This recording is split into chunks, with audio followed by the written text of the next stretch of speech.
வணக்கம். நலம் நலமறி ஆவல்.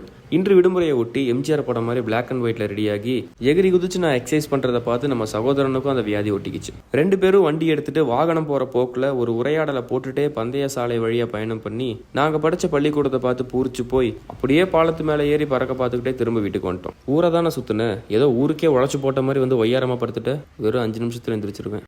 3 hours later.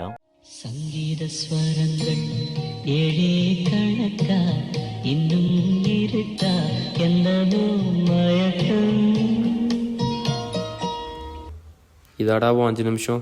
துக்கத்தை தள்ளி வச்சு தூக்கத்தை முன் வச்சு 3 மணி நேரம் கழிச்சு எந்திரிச்சு மூஞ்சி கழுவி ரெடி ஆயிட்டேன். எதுக்கு?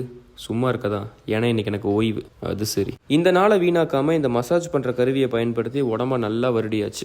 என் கால் சட்டைக்கு பொருத்தமான வெள்ளை நிற கோப்பையில கொஞ்சம் குழம்பிய குடிச்சிட்டு அலைபேசியில பாட்டை போட்டு அலேக்கா உட்காந்து ஒரு சிறு வேலை. அது வேற ஒன்றும் இல்ல, கைபேசியில இருக்கிற காணொலி மற்றும் புகைப்படங்களை மடிகணினிக்கு மாற்றம் செய்யணும். ஏன்னா கைபேசியில போதுமான அளவுக்கு சேமிப்பகம் இல்லை, அதாவது ஸ்டோரேஜ் இல்லை. ரொம்ப நேரம் உட்காந்து வேலை செஞ்சதுல கொஞ்சம் களைப்பாயிட்டேன். களைப்பை போக சரியான முறையில் சில புல்லப்ஸ், காலை மேல் நிறுத்தி எல் செட்ல சில சின்னப்ஸ், அவ்வளவுதான். I am finished. இன்னைக்கு அநியாயத்துக்கு வெட்டியா இருந்ததுனால நாளைக்கு பயிற்சி கடுமையா இருக்கணும், இருந்தே ஆகணும். என்னதான் மென்ஸ் பிசிக் காம்படிஷன் முடிஞ்சாலும் அந்த போஸ்டிங் பண்ற பழக்கம் நம்மளை விட்டு போகல. மனசுல பெரிய மாதவனுங்கிற நினப்புல கொஞ்ச நேரம் மாடல் மாதிரி போஸ் கொடுத்துட்டு இன்னொரு முக்கியமான விஷயம் சொல்ல மறந்துட்டேன். நாளைக்கு கல்யாணம். எதை?